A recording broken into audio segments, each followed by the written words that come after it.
Hi guys, welcome back to my YouTube channel. So for today's video guys is maglagay tayo ng charcoal sa sako guys kasi ibebenta na natin to. So ito yung isa sa mga pangunahing pamumuhay dito sa probinsya guys. So nakikita nyo guys, yun na yung finished product ng Poco Shell.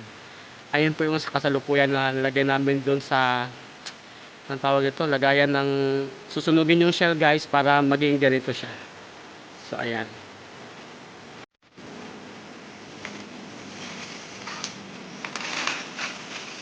Lagyan natin sa yung mga Tabangin ito yung uling. Ito ay uling guys.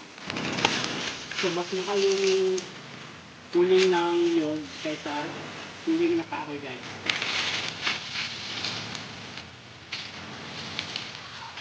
Tapos ito pa rin guys. Ito yung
okay guys, kung naranasan niyo yung trabaho na ganito guys, mag-comment down below lang kayo sa ating comment section at i-share niyo yung experience niyo sa ganitong trabaho dito sa probinsya.